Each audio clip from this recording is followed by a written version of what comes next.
About the Birds provides you with weekly analysis, game recaps, informative interviews, and it's all birds all the time. What's going on, everybody? We are here. We're going to be doing an Eagles mock draft. Boom. Yeah, we're going to do it live. You're going to see the picks. You're going to see it come on the screen, who's available. We're going to do that. There's always drama in the NFL, and may touch a little bit on the old scandal, if you want to call it that. What are you talking about, Johnny? Yeah, well, it involves anything about it. Yeah. I do have a spin on it. I do want to bring up. That's not talked about. Right. It's talked a little bit about, but that's kind of the reasoning that I want to bring it up. It isn't really to talk about what the goings on. It's more of it is a little bit Eagles centric with it. So want to bring that. And then we're going to be doing another immaculate grid attempt because this shit's very fun and enjoyable. And it was also super embarrassing last week. Yeah. Listen, we need to complete it. No matter what the score is, we have to complete it. We can't be getting wrong answers. Yeah. So I agree with you. It was pretty embarrassing. So we'll make sure that we get that. It's really hard because you're trying to, whatever. We'll get into it. Listen, if it was all Eagles on one side, all the way across, it'd be a no-brainer. It'd be easy. But again, that's not that easy. So, So I'm going to jump first to talk about my little spin thing, and then we can get into the mock draft, talk about the mock draft, and then do the immaculate grid. So it kind of brings us to everything. So, of course, everybody knows about the whole Diana Rossini, Mike Vrabel, interlocking. What are you talking about? I have no clue all the pictures, definitely private investigator. There's no doubt about it. Or Big Dom. Big Dom, baby. There's a couple pictures there. The memes all over are great. They're fantastic. It's been unlimited laugh today. It's been there. I feel terrible. I don't feel terrible for them because it's a crummy situation they put their families in. Yeah. But it is I feel terrible for the husband is there's been a million clips about her just trashing him. It's almost, I'm sure it's in jest, but it's not a good look out of context. And they're both married. They both Did have you kids. see the one? So there was one that was posted I thought was hilarious. Let me see if I can find Jimmy it. Garoppolo one? No, it wasn't Jimmy Garoppolo one. No. There was one basically where the mom was saying that she wanted the only guy her mom wanted her to marry was Jimmy Garoppolo, and she had an interview with him the night before their wedding. Really? That's bad. Let me see. All right, here's one. She had posted this. Yeah. This was back in January of 2022. Okay. A tender moment between with my son on my lap watching this game together. So it was a football game that they were watching. It must have been a playoff game because it was in the end of January. Okay. I could feel my husband next to me brightly smiling. And then she's saying, "Are you smiling because you feel so happy I'm home with you on a Sunday?" And he goes, "No, I was just thinking about when the Eagles won the Super Bowl." I thought that was pretty funny. I started laughing when I saw that one. A true Birds fan. Shout out to Kevin. Yeah, exactly. But there's a lot that's getting basically dug up now. Old interviews, old different things that she was saying, and all these different. There's a lot that's coming of light, and to me though, this is my spin of what I'm thinking about it. Nothing to do with them two and what they were doing. I don't really care. In that aspect, it's more of my question of, and it had to do with something I posted today. At the combine.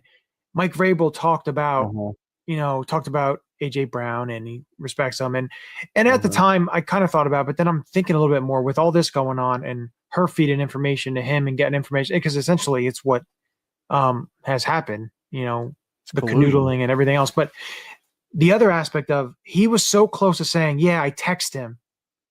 You can't text and message other. He did say he texted them. He just didn't say I texted them during the season.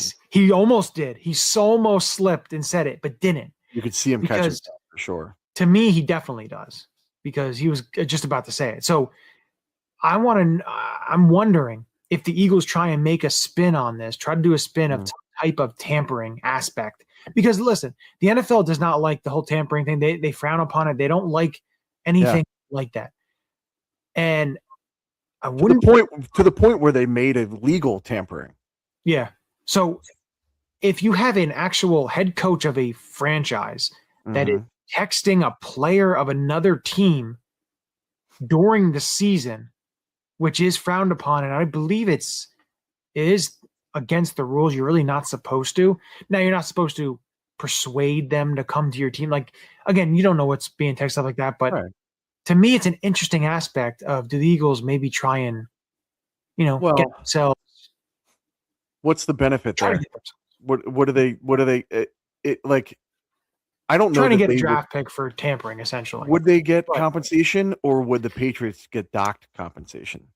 Either or. Again, I'm fine with either or. Or Howie goes to how he uses it to his advantage and says, I won't say anything, but I want a first round pick or something along the lines. Not saying that will happen, but to me, those are the kind of things that I'm thinking about. Wouldn't it be interesting? He goes to Elliot Wolf, who's the GM of the Patriots, and says, your head coach was doing this and all that, whatever it may be. Instead of me going to the league and, getting a tamper, let's make sure you give me a first round pick if you want my receiver this badly. 100%. And getting what they want. It doesn't hurt their leverage for sure, especially in the trade market. But I think the bigger question is, yes, there was potentially tampering, but if you pair that with what just came out about those two, I mean, there probably needs to be more evidence, but there's a strong indication that there was some collusion, right? Yeah. That she's driving down the price of AJ by saying he wants out and he wants this and he's disgruntled, and feeding her information that is going to potentially lead to them getting him at a discount or at least moved. And so I think there's certainly a decent possibility that some sort of punishment is coming for the Patriots, whether it's draft picks or whatnot. I don't know that we would get anything from that. I think it would be more punishment, more of a docking of them. But maybe it also opens up leverage for a higher trade package. Who knows? I see both sides, but I'm interested to follow how the NFL handles this. But to me, it's it's of the fact of what he said at the combine in terms of I text him during the season. And remember, totally he almost slipped and said it, but we know what he wanted to say. Yeah. And if you remember, there were people have said that AJ requested a trade multiple times. Mm-hmm. Again, who says what's being talked about between those two, saying, I want out, I want to come to your team. I want to that's where to me there's that no, you can't be doing that. That's not something that can be done. Listen, those two things together make a very compelling case. Yeah. For there to be some sort of action against the Patriots. Definitely something to be looked into. And again, and if Howie smells blood and sees an opportunity, he just tells Big Dom, go find out. Yeah, right. Big Dom is probably you know what? I'm sick of dealing with the Patriots. Go find something. So just wanted to bring that up quick. We can. I mean, it's hard not to talk about it. It's funny because it's a non-Eagle story, but it still somehow resolves back to the Eagles. Yeah. I think. But I mean, right. I do want to touch on something else. Is it's a shame that this is coming out. I mean, I'm glad it does because it opens up the conversation around how she's behaving, right? And that's good in a way, right? That she's not getting away with it, I guess. I don't know what I'm trying to say. I'm not saying it's good, but I think you understand what I'm trying to say. But it's also a shame because this is yet another kind of black eye to women in sports. And like we experienced it with Joy Taylor. We experienced it with now Diana, and it's and Diana's conduct apparently dates back all the way to when McVay when McVay was in Washington. I was gonna say something too, because there was talk before the McVay stuff and like that. Yeah. Even a number of years before that, it was the whole David Wright thing. There's talk about her with David Wright, and then you have the McVay, Britt McHenry triangle between those two. And good for Sean, by the way. Yeah, and then you have the whole Sean McClanahan. Yep. Or I think it's his name, Scott McClanahan. McLaughlin or whatever. McLaughlin. Whatever. The executive for the Skins. Yeah. Yeah. You have all that situation with his wife tweeting about sexual favors, and that was before she was married and everything. She didn't get married till 2020 to the gentleman she's with now. But this is another comparison that I've had. Do you remember the old WWF days, Sunny, with Shawn Michaels? Do you know? Yeah. Okay. Yeah. She was like all around, like it wasn't just him; it was a number of different wrestlers, and she was just be all around. It's like kind of what we're seeing here. It's like she's the reporting version of Sunny, and it's sad because it's just like what what are you trying to do? Like trying to get ahead, but like it's sad because you have that and you put that stigma there of what is she doing to like. It's not a good look. And again, more is going to be coming out in the coming days, but not too good. Now it's a black eye for women in sports, and it's a shame. Yeah, I would agree with you there. So it's not good. But hopefully it can be, rebounded from, which I believe it will, but it just may take a little time. Maybe not for her, but no. I got a feeling her career is not going to take a good turn here. Yeah. So I do want to bring up here. So we're going to talk a little draft here before we get the mock up. I want to talk. You had mentioned something before we came on here, and it was about the Eagles, the team needs, and kind of where you'd rank need by need by need. Yeah. I'm interested to see where you rank it. So if we'll just say five needs. Just say the five positions go 5, 4, 3, 2, 1. Now, my question to you: are we ranking it by needs, meaning we need an immediate person for future needs, or just ranking it by positional value? Right. So this is the way that I will rank them. Yeah. Like to me, immediate need, you need someone to plug and play and start and stuff like that. If you need that in the draft, then you're in trouble because it isn't always you're going to find a plug and play player. That's just not what it is. The draft is meant to build yourself in the coming years, to have the depth, the quality depth, the solid foundation to be able to have your team to grow. And that's what the Eagles have done. Yeah. They've drafted guys to then replace guys and then just basically you have that just that fill and just you're just recycling your guys because you've drafted so well. The needs that I put it is essentially what you need in the future, the coming future, in the next what you need years. Looking the next 2 years, who may not be there, what positions are going to be bare, what kind of younger players do you have to step in if there's anyone there? Like who's that's retiring, what free agents? Yeah. Yep. Okay. Exactly. So the 5 that I'll do, and of course there's more than 5. You can do more than that, but like I'm going to go 5, 4, 3, 2, 1. And the way that I'm going to say is just want to make sure that I have everything that I want. Just make sure.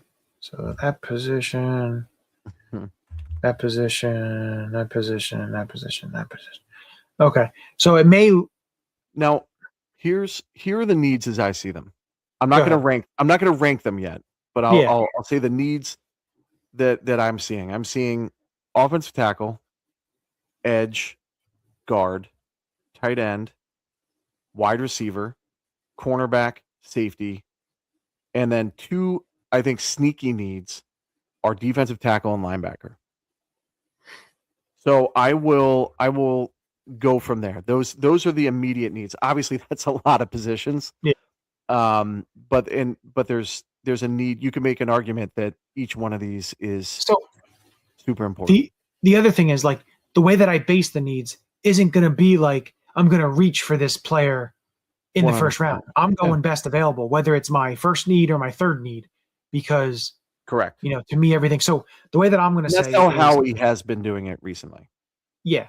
So 5. I'm going to go now. Again, I'm not putting receiver on this list because as of right now, AJ Brown is on the team. Yep. So I'm not putting a wide receiver. So at 5, I'm going. All right. What? Go ahead. No, we'll talk about that in a second. Like, go ahead. 6 would be like the receiver. So it's just outside. But as of right now, you could argue that regardless of AJ Brown's status with the team this year, that wide receiver is a need. Yeah, but I just think there's 5 others that I would put ahead of it just because of tight end would be one. I guess I'll just give my list in terms of all the 5 that I have. Tight end, tackle, guard, edge, safety. And then to me, corner, receiver is kind of neck and neck right there. And if I understand you with like linebacker and defensive tackle, I get that. But to me, those are more towards the end.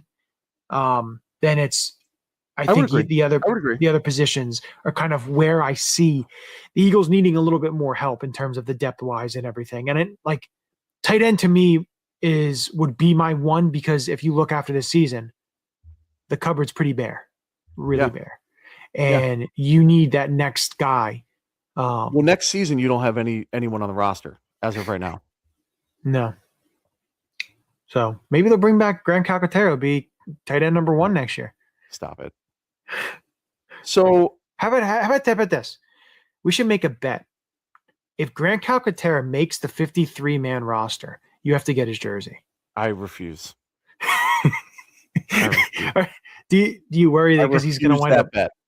Because he's going to make. I refuse. He's going to make the roster. It depends. Yeah. Let's see what they do in the draft, and then we'll make that bet. But all right, so let's run down the needs here real quick. I'll make it quick. Offensive tackle. There's an obvious need at right tackle and a replacement for Lane Johnson. And these are the cases for each of these positions. Edge, I really like our edge room right now with Nolan, with Jalix, with Ebiketie, with Shriyanka, with potentially BG. But you're going to run into the same problem that you had running into last year, where you convinced BG to come out of retirement. Yeah. You brought in what was his name? Zadarius Smith. Zadarius Smith, who literally retired after like 3 games. Well, he retired, which then you had to go and beg Brandon Graham if he'd come back, and then and then you trade a 3 for Jalen Phillips, who you wanted to resign but couldn't. So I think, as much as I like that group, I still think they need an alpha there, right? Offensive guard, you have Dickerson contemplating retirement, and I got a feeling that's going to be a year-to-year thing for at least the next 2 to 3 years, if he plays that long. And Steen's a free agent in the offseason, so there's a reason there. Tight end we already covered. Yeah, we have 0 tight ends under contract in 2027. Wide receiver, regardless of what happens with AJ Brown, Smitty, Wilson, and Cooper are the only 3 under contract past this season. Right? Yeah, you have to get somebody. You got to get someone, and as much as we love Darius Cooper, as much as he was an awesome story, you can upgrade there. We have to see how he fits with this type of offense and this scheme too. You know, it's especially with Johnny Wilson coming back. It's going to be. You need a future wide receiver too. Yeah. And listen, if he winds up making a huge jump and he looks lights out, then okay, that's good. It's great. You found a gem, but listen, I'm the fan club. I'm Darius Cooper fan club. I Like know. I'm number one, but I understand the situation. Like, Yeah. would I love to see him make the team? Absolutely. Yeah. But again, they have a lot of veterans on the team now.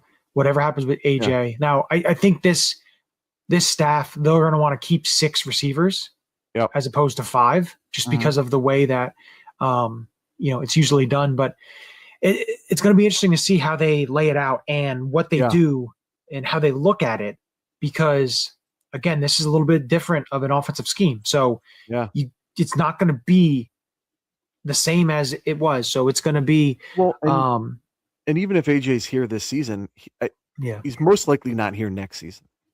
Yeah. Right. So you're going to need to get somebody not on the same number, right? Yeah. So I think that's a sneaky need, regardless of what happens with AJ. If you plan on trading AJ, it becomes that jumps up to the top 5, in my opinion. Cornerback, year after year after year, obviously you have to pay a ton to Cooper and Quinyon. They're cornerstones. They're not going anywhere. The last 2 years we've had to pay 1-year Band-Aids. Reek Woolen, if he has an average year, right, he's going to get paid. He's too fast. He's too big. Someone's going to overpay for him. He's likely not going to get a long-term contract here. I think cornerback is a sneaky need for the future. If for nothing else, just to keep it cheap on defense. Safety, I think that goes without saying. We only have one safety under the age of 30. That's really starting caliber right now. You want to get some use in the back end there. You want a running mate with Makuba, whether that's a trade, whether that's a draft. Defensive tackle, Moro Jomo's out of here. You don't know what you have with Ty Robinson. Byron Young is a great story, and I think he's entrenched as that number 4. And then after that, you have Gabe Hall, who's been a practice squad player for the last 2 years. You have some other players in there that have an uphill battle to make the team, but I think defensive tackle, if you can get a guy in there in the 4th through 7th round, I think you got to do it. And then linebacker, Barnes getting long in the tooth. You have Trotter, you have Mondin, you have Campbell, but behind that, you don't really have anything else. So I think they need to add depth there, either in the later rounds or a UDFA there, to add competition in that room and bolster special teams. So I'm not saying that's an immediate need, but I think it's a bigger need than I think people are giving it credit for. Yeah. All righty. Get that mock up there, share that, and then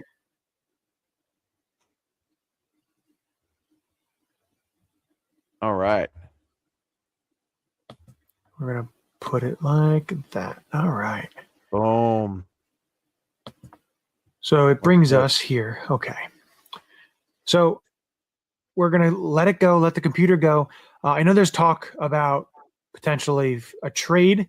Do we want to explore a trade, or should we just let this ride out? Well, so this particular simulator, the NFL mock draft database, they will offer trades at your picks, and we can take it pick by pick. We're not going to proactively trade up. Okay. But if someone comes to us and says, "Hey, I'm going to give you X, Y, and Z for pick 23," we'll make that decision whether or not we want to make it, if it's worthwhile. At it. Yep. All right, let's hit the start button and let's get going. Yeah. All right, let's see where this nets out. Should be interesting. It's always a tough decision. Oh, okay. Oof. All right, you could just decline that. Yeah. Yeah, we're not doing that. Yeah. All right, so you got okay. We've already talked about this, but yeah. You've got a guard, team need. You've got edge, team need. You got Caden Proctor, who's a little bit of a project. By the way, did you see you got all of our needs right here. Did you see the news about Mesidor? I guess the injuries and stuff that he's dealing with something, and I thought I saw something today. I don't know if it was from a workout or whatever it may be. A lot of people are saying they're not sure if he's a first round or if he goes in the late first. So that's an interesting one. Maiuga also just came out that he has a back issue. Yeah, I guess he's doing a recheck. Yeah. Keep scrolling down a little bit. Lomu, who they did just have visit. Yep. Woods. You got EMW, who was also a 30 visit. I think Woods, not an immediate need. TJ Parker, to me, is a very good player, but I don't see him as a first round pick. I think we can stop at this point right now because on the beginning of the show, I had him on the right-hand side. In the thumbnail of the picture on the YouTube, what you're going to see, it's going to be Vega Ione, and I think he's the guy that we're going to pick. You see a guy of that talent, of that stature, to me, it is reminiscent of the Sean Andrews. I was just going to say that. Sean Andrews had his issues and everything that along the lines with his Eagles career. But if you remember the beginning of his career, in the preseason training camp that year, and then in that first game, and then he wound up getting hurt. Dude. He was absolutely dominant, and he wound up getting. I believe he made the Pro Bowl a couple times. He did. He was so good, and he was really good. And we talked about it in the last. I don't remember if it was last show or the show before, but we were talking about how if he were around in today's NFL, he probably would have had a longer career because there's less of a stigma around mental health. Yeah. He would have thrived in this situation with Brandon Brooks, with Lane Johnson, with all those guys. Yeah. But I agree with you. We also said it last week or the week before. You could argue that Vega is the best player in the draft regardless of position. And so I would agree with you. It's I just think he's just so powerful and just so like his technique and just how he plays is it's unreal. And the way he moves at his size. Let me say this. He has experience at both left and right guard. He also has experience lining up as a slot receiver and pulling. Penn State had a special package where he was a pulling motion receiver essentially. But drafting him not only gives you assurance for Dickerson in the future, but it also gives you an upgrade at right guard. And I think an underrated factor of this pick, if they make it, is that Steen then becomes a swing guard and or a swing tackle. Because remember, he was a right tackle at Vanderbilt. He was a left tackle at Alabama. So he's got the ability to play multiple spots there. And I think the addition of a guy like Vega, ironically, gives you more optionality with some of your other players. And I do think too is like the whole Lane Johnson thing, and you want to get his replacement. You want to get it right. I wouldn't be mad or anything if like after this year you re-sign Fred Johnson again, have him go for a year or two. If he's like your right tackle, that placeholder, if you draft a guy next year, or if you draft a guy later in this draft, then we'll see who comes available. But I think if you draft someone in the first round, I don't want to do let's draft him and let's sit him and let him sit a year and learn. I just don't think that's now again.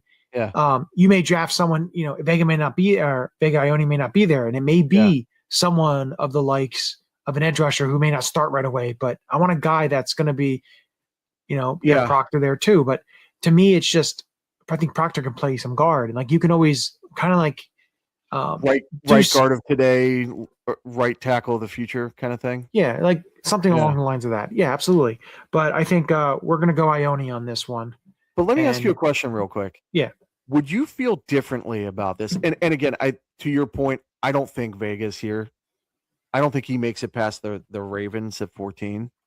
Yeah. I think if they want him, they'll have to trade up. But let's say he is there. Let's say Caden Proctor's here. Would you feel different about him as a prospect if Stout was still here? Proctor, you mean? Yeah. I think I would. Probably a little bit I would. I'd be more excited about him as a prospect than I am if Stout was still the coach. Like, I know they're not the same type of player or whatever it is, but to me, I don't want to take another guy that ends up like an Andre Dillard or, has the tools and has but it just doesn't work. It doesn't fit. It doesn't click, and just you lose out. And again, I know you don't like Blake. Max is another guy that interests me. Max I like a lot. I think I would not be upset if they took him at 23, to be honest with you. Blake, to me, Blake Miller is like my number 5 or 6 tackle. He's a safe pick, man. He's a safe pick. But if you have all these guys, I'm not picking him over any of these. If you get up to 23 and Proctor's gone and Ione's gone and Max is gone and it's the likes of what? Yeah. You have Northwestern, Tiernan, Lomu, all that. Yeah. I probably would go Miller then. Yeah. I got you. But to me, I just at this point we go Ione. Yeah. Sorry, I didn't mean to draw that out. It's an interesting conversation because the first. Don't worry. As it keeps going further, the picks are going to be not as slow. I'm not taking that. And I will say to anybody that's watching, that's listening, is like it's the first pick. If you're not used to mock drafts, the first pick will dictate the rest, the way you look at the rest of the draft and the way that the rest of the draft falls, because every decision has a butterfly effect to the rest of the draft. Oh yeah. So like here's a perfect example. If we had taken a tackle, you could have went Pregnon, or if we would have taken an edge rusher or safety, we could have went with Pregnon. Right. So I think that's a perfect example there. But I think we just got our guard. We don't need a linebacker this early. We don't need a running back this early. You can make an argument for defensive tackle here. These are two really good players. Edge, I'm skipping linebackers again. Yeah. Gabe Jackas is really good. Edge, I don't know how he fits this scheme. Stowers is a really good tight end prospect, but some teams are looking at him as a big wide receiver. He's like 223, right? 224. Yeah. Pons, he's in the 230s. 230. Pons is a really good corner, but I think that's a little too early for corner, especially for him. I really, really like him as a prospect, though. If they did take him, I wouldn't be pissed. Halsey at safety is interesting. Kalen Rutledge is a really great prospect that fits the team really well, but he's a guard. And then you got an interesting guy like Jennings Dunker, who's right guard, right tackle versatility. And then this is where I wanted to get these two right here. This is where I've been looking in the second round. Is that scroll down a little bit more? Yeah, there you go. Oh, sorry. No, Ted Hurst really, really interests me. An article came out this week saying that most teams think he'll be in the third, and that the Eagles would consider taking him at the end of the second round. So again, I think wide receiver is a sneaky need here. Max Clare is a really, really good tight end prospect. He's got a little bit of Dallas Goedert to his game. He's a good blocker. He's a really good athlete. Was a stud receiver at Purdue, and then went over to the dark side at Ohio State. He'd be an interesting pick there too. One name that is up a little bit is Derek Moore, edge from Michigan. Yeah. Very, very reminiscent of BG. Yeah. I really like him as a prospect, and I think that he would fit what the Eagles do. I like Gabe Jackas. To me, I think he's a really good player. I just think it's too high for him. I know he's ranked higher, but I like Derek Moore because I feel like he does what essentially Vic asks. He'll rush the passer, but he can play the run. Like, he does a lot. And again, like you said, reminiscent of the BG type. And I think he would be a perfect fit, perfect pick at this spot, because I just feel you could pick him. And then when it comes around into the first, basically the end of the second, which is the early third, when you have that Jets pick, I I believe you're going to be able to get another, whether it's a safety, whether it's a receiver, whether it's a tackle. I think it's going to be in your wheelhouse to get a top prospect. But I think Derek Moore is a player. I know. What do you think about these two? I think Joseph and Crawford fit the profile a little bit more because these two are the types of players that drop into coverage a lot. I think that's the knock on Derek Moore. I don't know that he can drop into coverage the way that Vic prefers. I think the question here is like a scheme fit. Do we go with a guy like a safety like AJ Hulsey at this pick, and then as it comes around in the third, we grab one of these edges? That's a possibility. The only thing that I will say, as much as I love Hulsey, I don't know if he's a scheme fit for Vic. I like Kilgore. I think Zakee Wheatley is really good. I know you and I both. I like Wheatley. I'm a little bit biased there, but they're looking at if Kilgore. I know they I believe met with him. Bringing in, they're looking at players that are almost hybrid. But Hulsey, but also Hulsey he's a ball hawk and he can lay the wood. So I wouldn't hate that pick either. Where should we go? I'd say either Hulsey, Moore, or Hurst. I'm high on Hurst. I just don't want to go this high. I know what's been reported and stuff like that. Let's go Moore. Let's do it. Let's go Moore. We'll go him. Done. All right. So here we go. Around quickly here. Okay.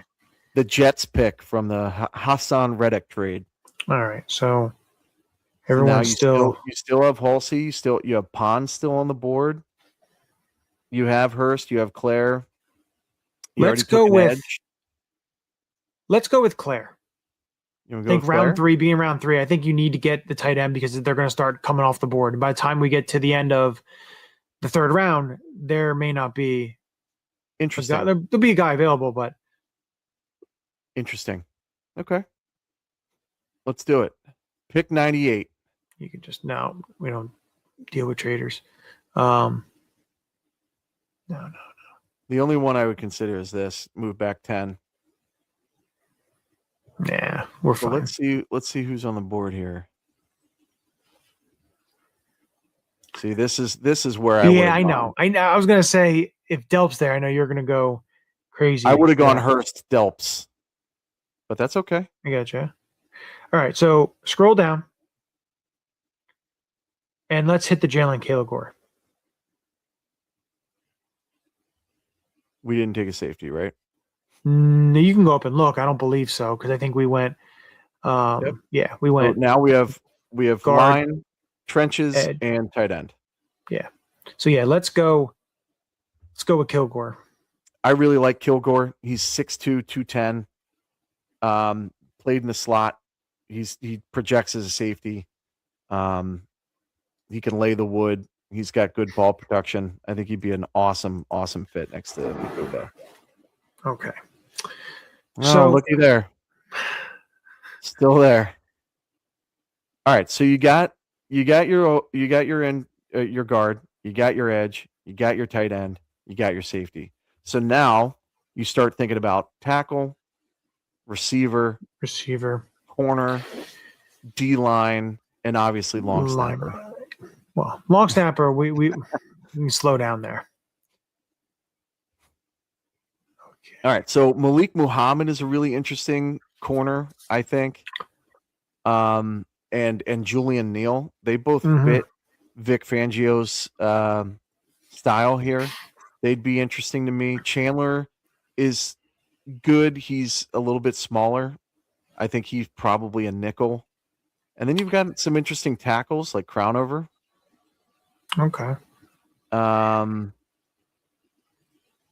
Casey Bowery, they're probably sliding into guard at that level. Mm-hmm. Cole Payton at quarterback is interesting. I have a question for you. Yeah. So Markel Bell, massive human being. Massive. The question here is, does he fit the scheme that they want to run, being how big? I know. Listen, I know they have Dickerson, Vega's big, Mailata's big. It's interesting because I know they did host him. Big dude. Like, listen, if his career winds up being like King Dunlap, I'm totally fine because he started for the Chargers how many years, and he played with us before he went to San Diego, and he was a solid player.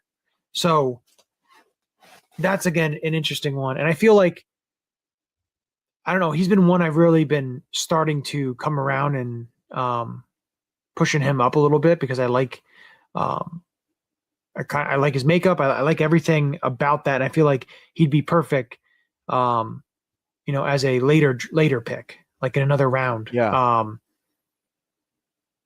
So this is tough. I'll give you the pick on this one since I picked the last two. So another guy that I'm interested in the later rounds that has a visit with the Eagles is Travis Burke. 6'9", 315. And Isaiah World, who I believe also met with us. I don't know if he met on a 30 visit or not. So I feel like you could wait at this point. I have another one here for you.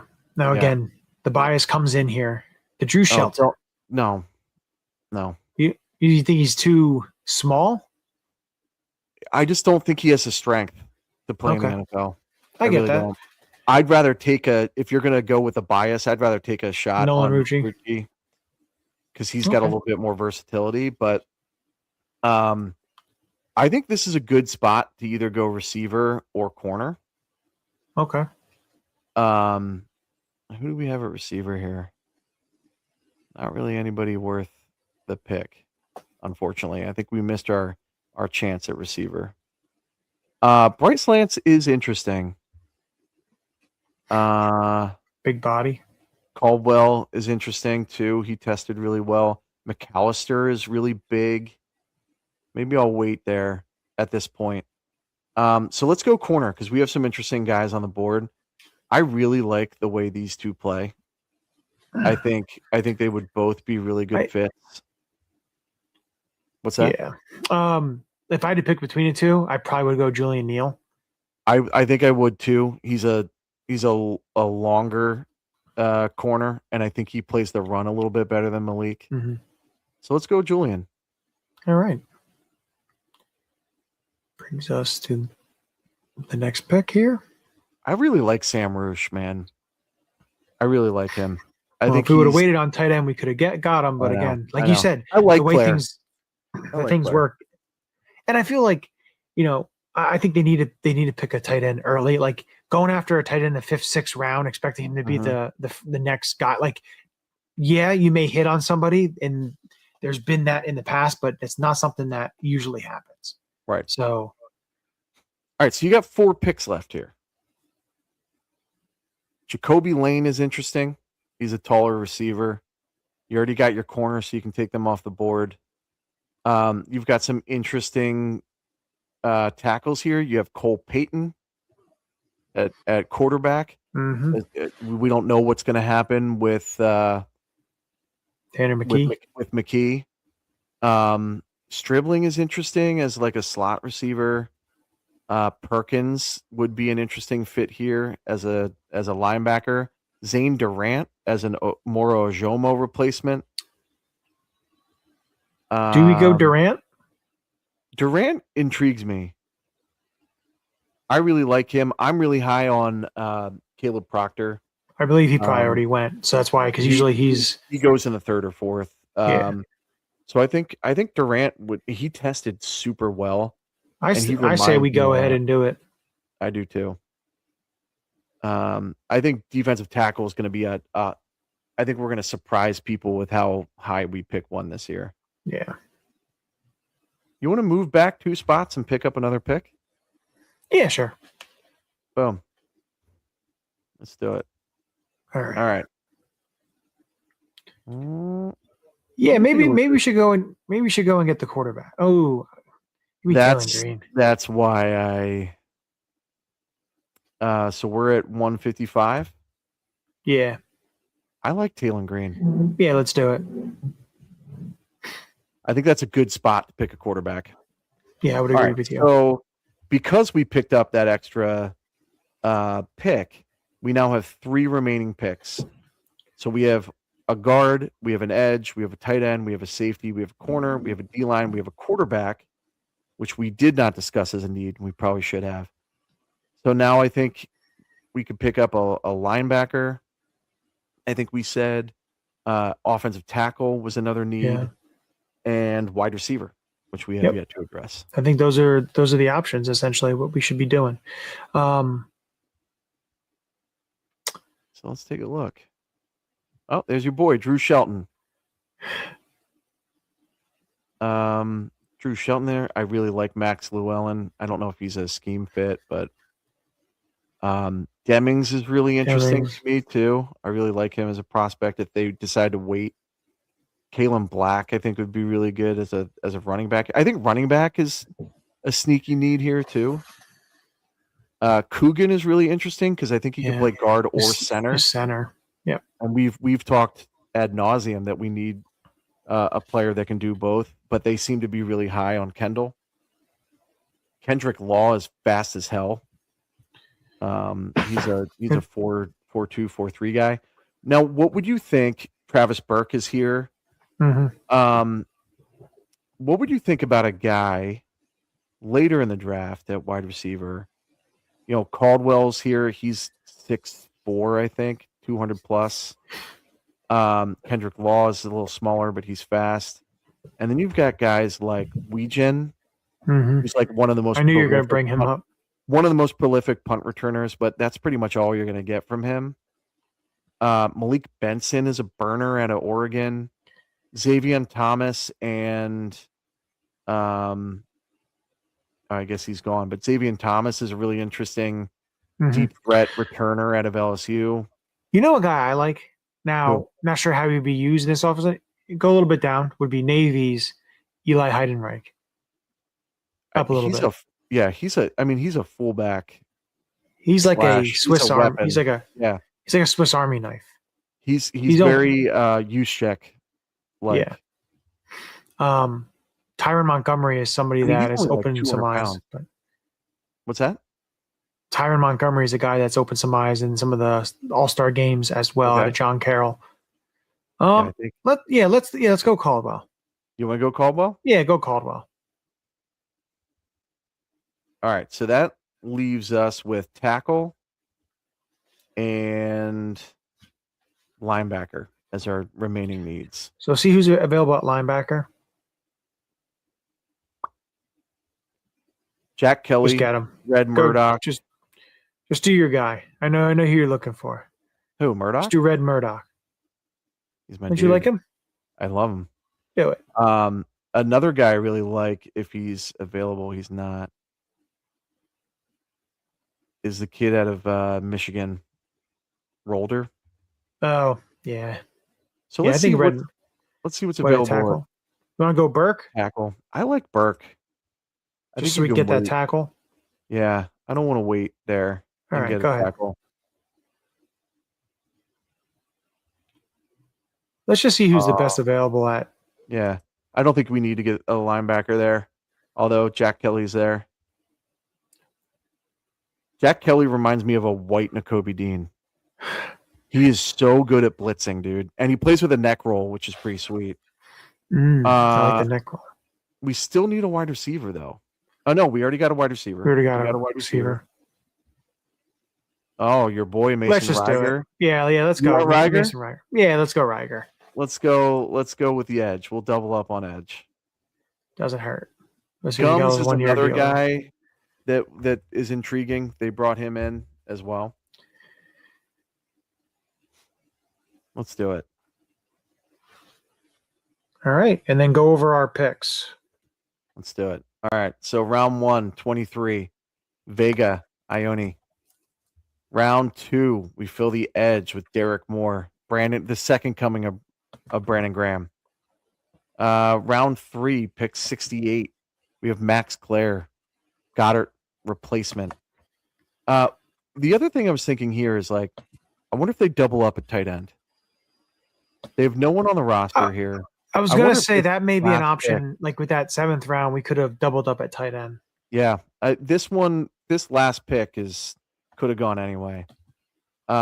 Kilgore at 98, you get a slot slash safety to partner up with Makuba.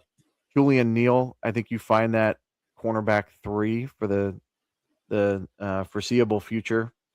Zane Durant, you get your Moro Ojomo replacement. Taylon Green becomes the new Tanner McKee.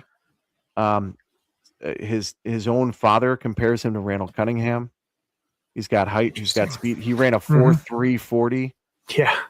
So you can do some of the same things that you do with Jalen.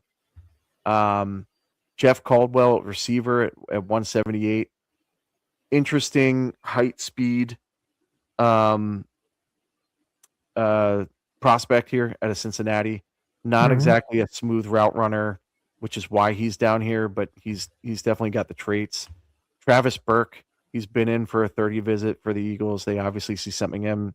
Big guy, 6'9", 315. And then that last pick, we kind of threw a dart here with Mason Reiger, who really impressed in the Senior Bowl. So,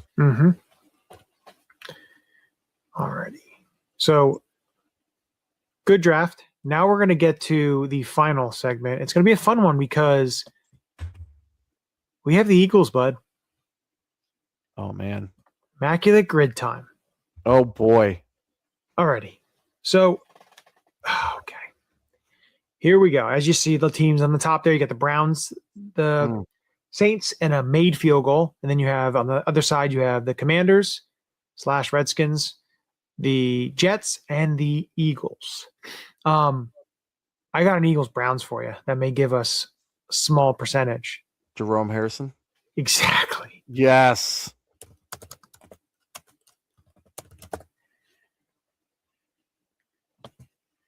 %. That's not bad. Not bad. I thought it would be worse. I thought it would be better, but Or that's what I mean. Better. I get what you're saying. Eagles Saints. How about Cravon LeBlanc? Mark Simino. Ooh, hell yeah. That's nice. But I know. Sorry. My fat fingers. 0.6. Ooh, there you go. That's a good one. Made field goal. We're not doing the usuals. Caleb Sturgis. Or how about Norm Johnson? Hold on. Chris Bonial? Did we ever have a non-kicker kick a field goal? Not that I can think of. So if this were the Chiefs, you could go Justin Reed. Yeah. I don't believe the Eagles did. They had an extra point made by Simino, but we used Simino. That wasn't a field goal. Okay. Sturgis so should we go Chris Bonial or Norm Johnson? Oh. Bonial is a good pull.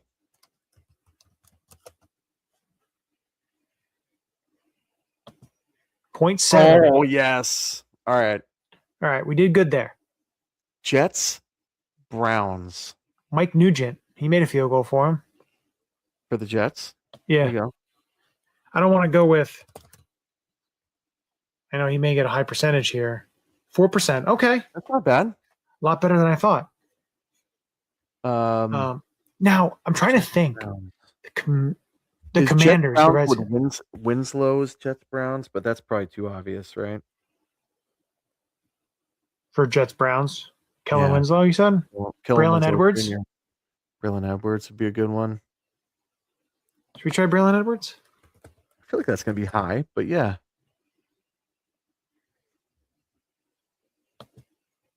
10%. Not as high as I thought. I thought it would be higher than that. Okay. That's Saints. McCown? Josh McCown? Did McCown play for the Saints? Luke McCown played for the Saints. Josh McCown played for the Jets and the Browns. Wait, what about Harvard boy. That helps. Harvard quarterback. He's on the Oh, you post-game. mean Fitzpatrick? I think he played for the Saints.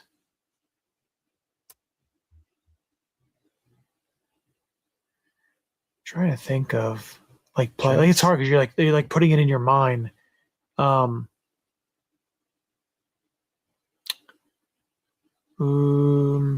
to think of like it's hard because you go and you like, okay, who are quarterbacks? Yeah. Aaron Brooks didn't play for the Jets.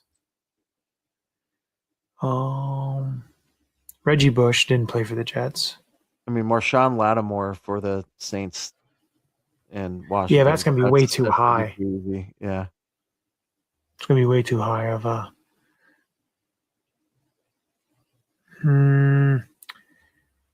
Shit, it's hard to think who actually played. So, I'm trying to think of a made field goal for the Skins. Someone not, you could do. Yeah. No.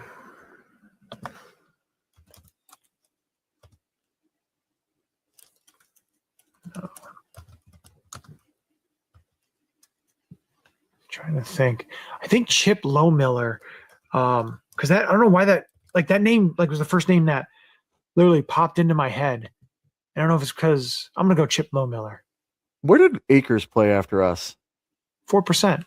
Damn. Akers played for after us was San Fran. Before us was the Redskins, but he didn't kick a field goal for them. He missed field goals. He made extra points. This is a made field goal. Interesting. That's why I didn't go with him. No, Ken Harvey. I feel like there's an edge rusher that played for the Jets and the Saints that I'm thinking of, and I can't put it together. Darren Howard didn't. Gastineau, no.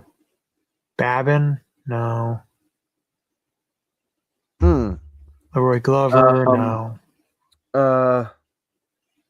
Dude, we do these too late for my brain to work. Linebacker just re-signed with the Jets. Oh, Demario Davis. It's probably going to be high, but let's just do it. Yeah. 33%. Yeah, it's probably. Yeah, my bad. Oh, well, it's whatever. I got one for the Browns in Washington. Ernest Biner. Ooh. 7%. That's higher than I thought it was going to be. Yeah. Okay. So one left here. Did Darryl Green? He didn't go anywhere else. Or McMillan? Did McMillan play for Washington? I don't think so. Oh, I got it. Danny Werfel. I'm so glad you're on my team. Boom. What's the score? Maybe later. 62. Wow. That is our best. We've accomplished it. We at least a good old rarity score of 62. Love that. So that was a good end. So we made up for our. You're an encyclopedia, my man. Yeah, that literally that keeps my. I do it all the time. I'm 100% better. Like I'll do basketball, but I'm not very good. Baseball, it's tough. But I think about it. I could do it. Football, I'm like it really is the easiest one for me. Hockey's tough because I can get a lot of the older guys. So, but yeah, so. Love it. That was fun. That was. Again, glad you're on my team. Yeah. That's something I think we should do every week. I think it's a fun little activity. Let's do it. But with that, as we always appreciate everybody who joined us. Make sure you're following. Everything's down at the bottom there. Make sure that you are liking and subscribing, interacting with us, whether it's on Instagram, whether it's on X, YouTube, comments, whatever it may be. And let us know what you would change about our draft. Yeah, you know, exactly. you see it. What would you do differently? Where would you go differently? Where do you prioritize our needs? Let us know. We'd love to hear from you guys.